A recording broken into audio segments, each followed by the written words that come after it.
Pero bago tayo magpatuloy ay pakilike ang ating video. Ganun din ang subscribe button, pati na rin ang bell icon para lagi kayong updated sa mga parating ko pang mga uploads.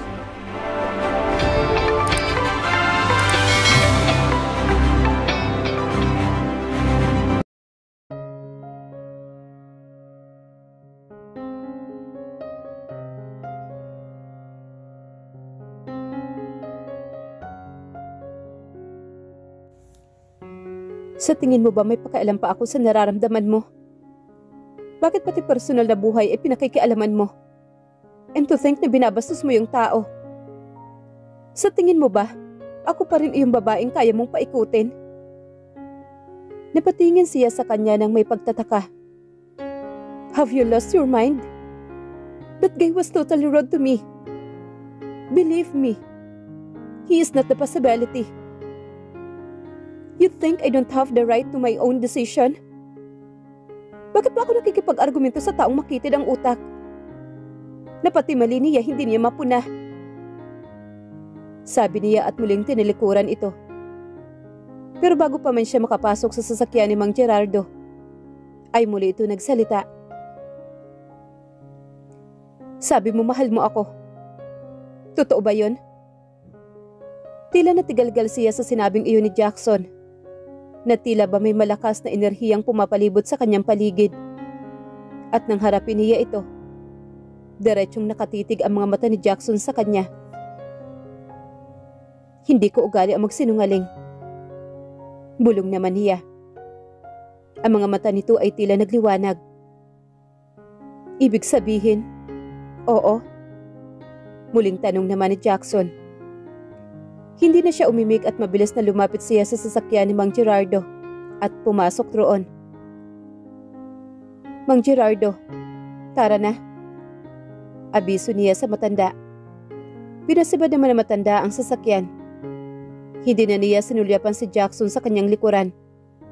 Kung nakasunod nga ba ito sa kanya. Ang buong akala niya, natigil na ito sa panggugulo sa kanya. Napabuntong hininga na lang siya at tumingin sa labas ng bintana. Para sa kanya mahirap ang sitwasyon niya dahil nasa puder pa rin siya ng mga Sylvester. Hinihintay na lang niya ang pagdulog nila ni Jackson para sa pagpapawalang bisa ng kasal nila. Alam niyang tutulungan siya ni Lola Maria sa bagay na iyon. Pero may bahagi sa kanyang sistema na parang mali ang mga hakbang niya at ang totoo mahal pa rin niya si Jackson. Hindi na niya alam kung saan siya dadalhin ng kanyang kapalaran. Basta tinatangay na lang siya sa kung ano ang pinaglalaban niya. Nawala siya sa pagmuni-muni nang lumiko ang kabilang daan ng sasakyan. Mang Gerardo, bakit lumiko tayo? Hindi naman dyan ang daan sa mansyon. Sabi niya sa matanda pero hindi ito nagsalita. Bigla siyang kinabahan. Minabutan niyang lapitan ito. Dahil hindi niya makita ang mukha nito sa front mirror at nasa likuran siya nito. Nanlaki ang mga mata niya na makita ito at hindi si Mang Gerardo. Sino kayo? Tanong niya. Pasensya na ma'am, napag-utusan lang ako. Sabi naman ito. Sino po ang nag-utos sa inyo? Sabi niya. Hindi ito sumagot. Kaya pala hindi siya nito pinagbubuksan ng sasakyan kanina. Pakiusap. Ibalik niyo na lang ako sa mansyon. Sabi niya pero hindi siya nito pinakinggan at mas pinaharurot pa nito ang sasakyan. Ano na naman ba ang kapahamakan na mangyayari sa kanya? Ang mga katanungan iyon sa kanyang isip ay hindi niya masagot. Si Jackson. Nakasunod kaya sa kanya? Tinignan niya ang kanyang likuran. May mga kotseng ang nakasunod. Hindi naman kaya si Jackson iyon? Ililigtas ba siya nito? Sinubukan niyang buksan ang pintuan ng kotse pero nakalak iyon. Ipinikit niya ang kanyang mga mata at taimtim siyang nagdasal. Habang walang humpay, sa kaba ang kanyang dibdib. Napamulat siya ng mga mata nang matigil ang sasakyan at nasa isang mataas na parte yata sila ng Tagaytay. Mabilis siyang bumaba ng sasakyan nang mag-unlock ang driver ng pintuan nito. Nang makalabas siya ng kotse, nakita niya ang helicopter na malapit sa kanilang kinaroroonan. Nakarinig siya ng paparating na sasakyan. Siguro 6 ang mga iyon at lahat ay maitim. Bumaba ang sakay niyon at nakita niyang bumaba ang lalaking kanina lang ay kaargumento niya. Ililigtas ba siya nito? O siya ang kontrabida sa sarili niya? Nangunot noo siya ng iba na ang suot nito. Mas maporma na ang suot nito na parang dudulog sa isang okasyon. What is the meaning of this, Jackson? Si Jackson ba ang kaharap niya? Nang maunawaan na lahat ni Eunice ang mga nangyayari, ay naningkit ang kanyang mga mata. Jackson, anong ibig sabihin nito? Alam kong hindi ito ang tamang oras para sabihin ko sa'yo. Dahil galit ka sa akin. I know you think that I'm arrogant. At totoo yun. Tatanggapin mo pa ba ako? At sana balang araw mapatawad mo ako. Sabi nito habang dahan-dahang lumapit sa kanya. Noong namatay ang kapatid ko, na-realize ko na hindi ganoon kahaba ang buhay. Para hindi mo ito kayang lagpasan, may katapusan. At least nagawa ko na ang lahat ng iyong makakaya. At kunin mo ang bahagi mo.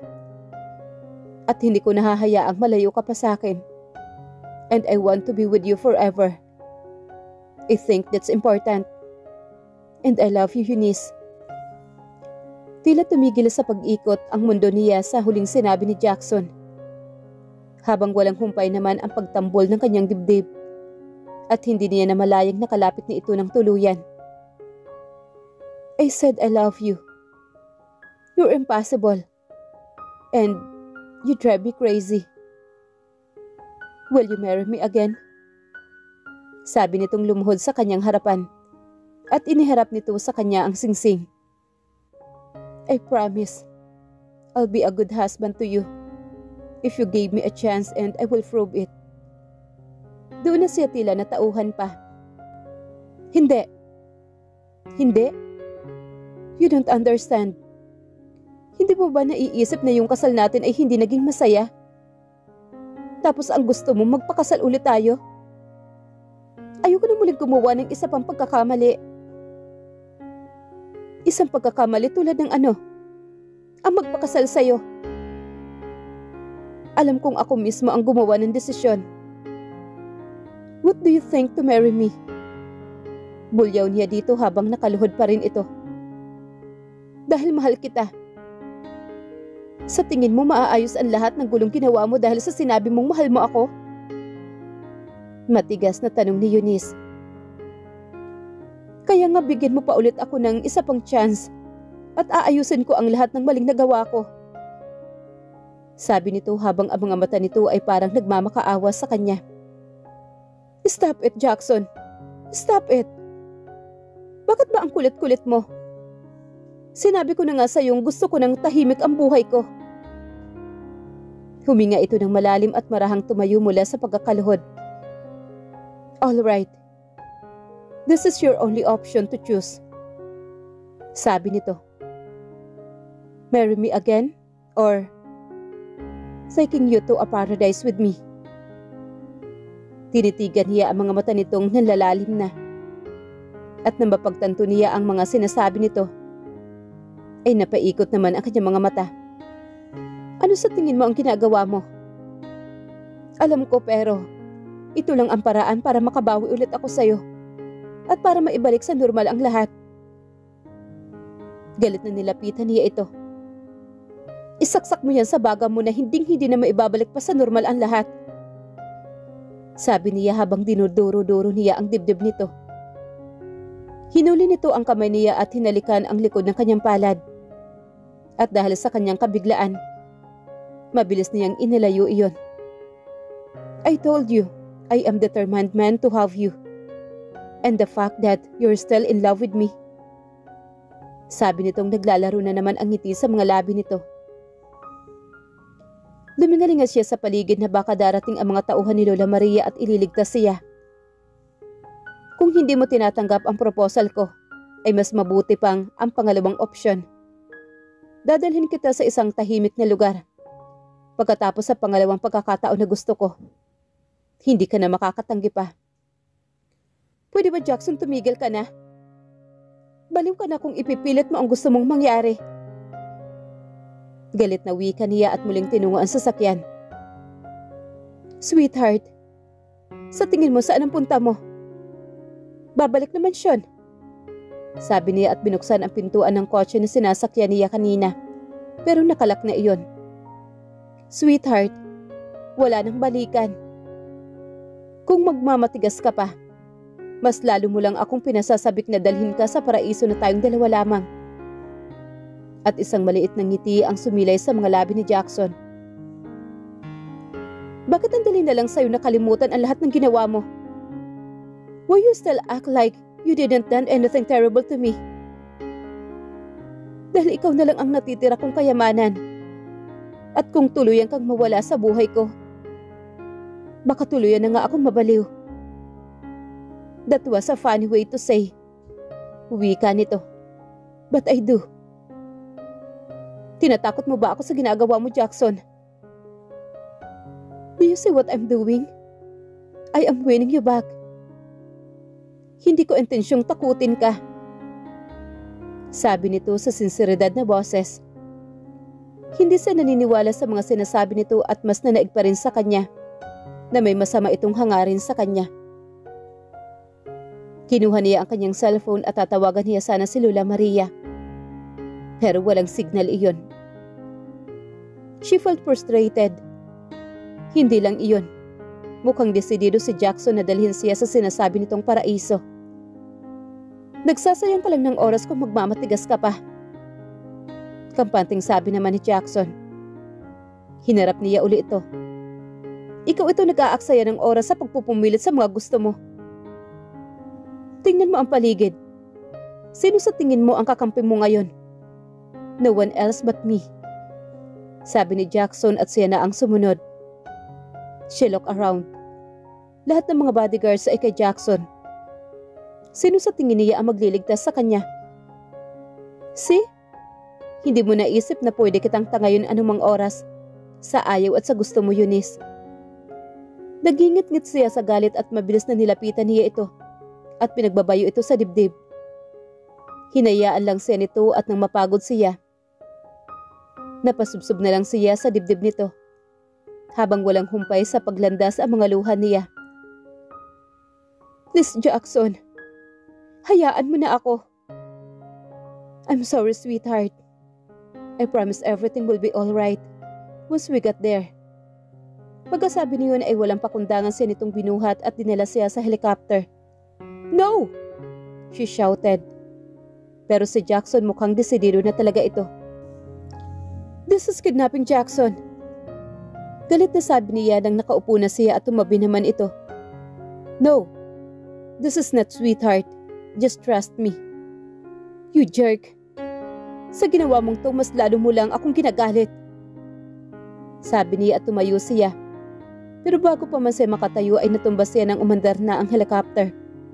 Dahilan para mapasubsob siya sa katawan ni Jackson. Stay still. Bulong ni Jackson sa puno ng tainga niya. Halos nakayakap na siya dito. Nahigit niya ang kanyang hininga nang umangat palalo ang helicopter. Hindi mo ba alam na ito ang namimiss ko sa'yo? Ang yakapin ka ng ganito. Hindi ko sasayangin ang pagkakataon na muli kang mahawakan ng ganito. Muling bulong ni Jackson sa kanya. Hindi siya nakaimik dahil pinangungunahan siya ng takot. Dahil pakiramdam niya hindi maaayos ang pagkakaupo nila ni Jackson. Don't worry, I wouldn't take advantage of you.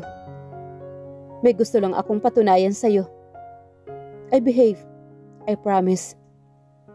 Hindi alam ni Eunice kung ano ang magiging kahinatnan niya sa muling pagsasama nila ni Jackson sa pagdadala sa kanya nito sa isla. Paano pa siya magmamatigas gayong wala siyang masasandalan sa mga oras na yon? Ano ang gagawin niya? Nagising si Eunice mula sa mahimbing na pagtulog dahil nilalamig ang buong katawan niya. At na magmulat siya ng mga mata ay ang dilim ng buong silid ang nabungaran niya. Iyon na naman ang pakiramdam niya ay ang pagsisikip ng kanyang dibdib. Dahil sa dilim na para bang nahihirapan na naman siyang huminga. Mabilis siyang bumangon at tinungo ang pintuan ng silid palabas. Ganun na lamang ang panghihilakbot niya sa kanyang nabungaran. Dahil halos iyon balot na balot sa kadiliman. "Jackson?" Tawag niya sa pangalan nito pero hindi ito sumasagot. Pagkarating kasi nila ng hapon sa isla, na kahit kailan hindi pa niya napupuntahan, ay patakbo siyang pumasok sa loob ng rest house at kung anong silid na lang ang pinasok niya at inalak iyon. Dahil sa galit niya kay Jackson kanina ay hindi niya ito pinagbuksan ng pintuan nang kumakatok ito. At ngayon sa tingin niya ay nag-iisa siya sa loob ng rest house. "Jackson," muling sabi niya, pero wala siyang makuhang sagot mula kay Jackson. Yakap ang sarili na dahan-dahan siyang pumanaog pa ibaba. Alam kasi ni Jackson ang kahinaan niya at malamang iyon ang naisip nito upang lumabasan ng puso sa kanyang silid. Kinapa ng kamay niya ang pader kung nasaan ang switch ng ilaw at may isa siyang nakapa at di kaagad niya iyong binuksan. Pero hindi nabuksan ang ilaw dahil sa tingin niya walang supply ng kuryente. "Jackson?" Muling tawag niya dito. Sa tingin niya hinalughog na niya ang buong kabahayan. Pero walang bakas ni Jackson. Nagdesisyon siyang lumabas ng rest house. Pero ganun na lang din ang panggigimbal niya nang mas nakakatakot pa ang kanyang nabungaran. Napahilamos siya sa kanyang mukha. Alam niya mag-isa na lang siya sa isla. Muling nag-unahan sa pagpatak ang kanyang mga luha habang unti-unti siyang napasalampak sa buhangin. Wala na rin siyang pakialam. Kahit nabasa na siya. Dahil naabot pa ng maliit na alon ang kanyang katawan. Ang buong akala niya, matapang siya pero hindi pa pala at hanggang ngayon, may takot pa rin siya. Nasa ganung posisyon pa siya nang makarinig siya ng mga yabag na mukhang papalapit sa kanya. Mabilis ang lumingon at nakita niya ang pamilyar na bulto na kailanman hindi na yata niya maipagkakamali na sino man. "There you are. I've been looking around for you," sabi ng humahangos na si Jackson. Nakasuot lang ito ng maong na pantalon habang wala itong suot na pang-itaas. Mabilis ang tumayo at sinalubong niya ito ng sampal sa mukha nito. "Ito ba talaga ang gusto mo? Ang pahirapan ako?" Sa tulong ng liwanag ng buwan nakita niya ang pagkagulat sa mukha nito. Hindi ito ang gusto ko, Eunice. Talaga? Dahil sa alam mong takot ako sa dilim, doon ka kumuha ng idea para paglaruan ako. Hindi yan totoo, Eunice. Huwag ka ng mga tuwiran pa, Jackson.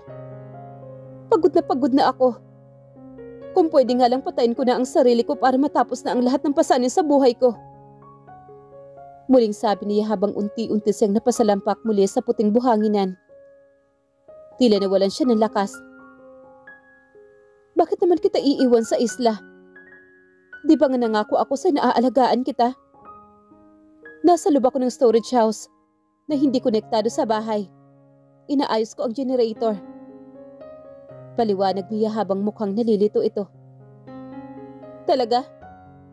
Minsan ka nang nangako sa akin pero anong ginawa mo? Iniwan mo pa rin ako.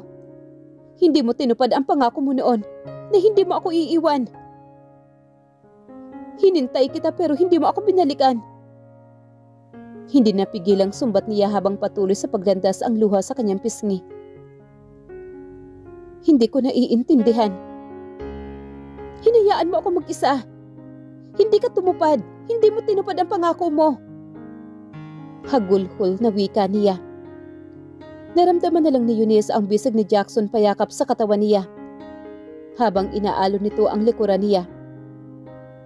Naalala na naman niya ang kanyang mapait na nakaraan at hindi pa rin siya handa para sabihin iyon kay Jackson at hindi sa pagkakataong ito. "Sabihin mo sa akin kung ano ang bumabagabag sa iyo," tanong ni Jackson. Mabilis na yung inilayo ang katawan kay Jackson. "Huwag ka na mag-alala. Walang masasabi mong makakapagpabago ng anuman. Panahon na para ma-realize natin na tayo masyadong magkaiba para sa isa't isa at hayaan mo na lang." "Don't say that. I know. Hindi pa huli ang lahat. Alam kong maitatama ko pa ang lahat ng pagkakamaling nagawa ko sa'yo. At ang mga pagkukulang ko, pupunuan ko yun. Hindi ako magsasawang paulit-ulit na sabihin yan. Shut up! Listen to me, Jackson. Hindi mo talaga ako gusto. She went on. Not the way I am. And all you want is my body. Hindi totoo yan, Eunice. Bakit sa tingin mo dinala kita dito sa isla? Hindi ako desperado. Nadalhin kita dito kung iyan lang ang dahilan. Sa tulong ng liwanag ng buwan nakita niya sa mukha nito ang paghihirap. Pero hindi na siya magpapabilog dito. Napabuga siya sa hangin. Minamanyak ako at binabastos at kagaya ka din nila. Pare-pareho lang kayo na iisa lang ang hangarin. Hindi ito nagsalita. Ilang beses kong iniligtas ang sarili ko sa taong gusto akong gawa na masama. Pero sa lahat ng taong yun, ikaw lang ang nagtagumpay. Sinira mo ako, Jackson. Eunice, hindi ko yun ginawa dahil lang sa minamanyak kita. Hindi ako naniniwala sa'yo. Ilang beses ko bang sasabihin sa'yo na mahal talaga kita? Tinagpan ng kanyang mga kamay ang kanyang tainga. Tama na, pakiusap. At manghahawakan siya ni Jackson na mabilis siyang umatras. Huwag mo akong hahawakan, sabi niya. Eunice, hahayaan kita sa pagdala mo sa akin dito. Pero hindi ko hahayaan ang mga binabalak mo sa akin sa islang ito. Sabi niya at mabilis na tumakbo pabalik sa loob ng rest house. Mabilis na nagtungo sa banyo at itinapat ang sarili sa shower. Hindi niya alam kung ano ang magiging kahinatnan niya kinabukasan. Kung ipagpapatuloy pa rin ba niya ang pagmamatigas kay Jackson o hahayaan na lamang niya magtagumpay ito. Hindi malaman ni Jackson kung lalapitan niya ang asawa habang wala itong kapaguran sa paglangoy sa dagat kinabukasan. Habang siya ay nasa bench, nakaupo sa ilalim ng puno ng niyog at tanaw na lang niya ito mula sa malayo. Ang paninigas ng bagay na iyon sa pagitan ng kanyang hita ay parang gustong makawala. Nakasuot ito ng white two-piece bikini. Halos kakarampot lang ang suot nito. At nakikita niya ang pang-upo nito sa tuwing umaangat ang katawan nito mula sa paglangoy sa ilalim ng dagat. Mabuti na lang at siya na lang ang nakakakita sa katawan nito. Kanina kasing paggising niya at tunguhin niya ang kwarto ng asawa ay wala ito roon.